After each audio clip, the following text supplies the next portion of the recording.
హైదరాబాద్ గాంధీ భవన్ లో వరుస రివ్యూలతో బిజీగా ఉన్నారు AICC state incharge Meenakshi Natarajan. కాసేపట్లో ఆదిలాబాద్ పార్లమెంట్ నియోజకవర్గ నేతలతో రివ్యూ నిర్వహించారు. సాయంత్రం 5 గంటలకు పెద్దపల్లి పార్లమెంట్ నియోజకవర్గం ముఖ్య నేతలతో సమీక్ష జరపనున్నారు. ఇక అంతకుముందు 12 గంటలకు పార్టీ అనుబంధ సంఘాల ముఖ్య నేతలతో భేటీ అయ్యారు మీనాక్షి, పీసీసీ చీఫ్ మహేష్ కుమార్ గౌడ్. మరోవైపు పీఏసీ మెంబర్స్ ను గాంధీ భవన్ కు రావాలని కోరారు మీనాక్షి. సీనియర్ నేత విహెచ్ నివాసంలో మున్నూరు కాపు మీటింగ్ పై ఆరా తీశారు. ఆయన్ను వచ్చి కలవాలని సూచించారు. మరోవైపు ఉదయం జూబ్లీహిల్స్ లో సీఎం రేవంత్ రెడ్డితో భేటీ అయ్యారు PCC chief Mahesh Kumar Goud, AICC రాష్ట్ర ఇన్ఛార్జ్ మీనాక్షి నటరాజన్. వరుస సమీక్షల సందర్భంగా వచ్చిన అభిప్రాయాలపై చర్చించారు. ఎమ్మెల్యే కోట ఎమ్మెల్సీ అభ్యర్థులపై మీటింగ్ లో డిస్కస్ చేసినట్లు తెలుస్తోంది. మీటింగ్ లో డిప్యూటీ సీఎం బట్టి విక్రమార్క, మంత్రి ఉత్తమ్ కుమార్ రెడ్డి పాల్గొన్నారు. 2 రోజుల ఢిల్లీ పర్యటన అంశాలను PCC chief Mahesh Kumar, incharge మీనాక్షితో చర్చించారు సీఎం రేవంత్.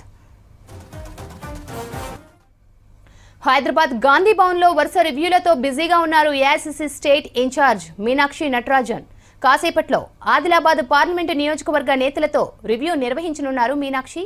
సాయంత్రం 5 గంటలకు పెద్దపల్లి పార్లమెంటు నియోజకవర్గం ముఖ్య నేతలతో సమీక్ష జరపనున్నారు.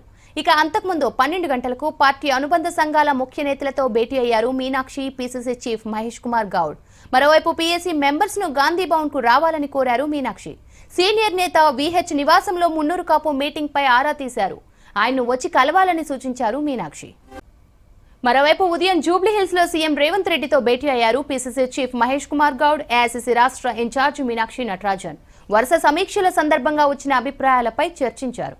ఎమ్మెల్యే కోట ఎమ్మెల్సీ అభ్యర్థులపై మీటింగ్ లో డిస్కస్ చేసినట్లు తెలుస్తోంది. మీటింగ్ లో డిప్యూటీ సీఎం బట్టి విక్రమార్క, మంత్రి ఉత్తమ్ కుమార్ రెడ్డి పాల్గొన్నారు. 2 రోజుల ఢిల్లీ పర్యటన అంశాలను PCC chief Mahesh Kumar, incharge మీనాక్షితో చర్చించారు సీఎం రేవంత్.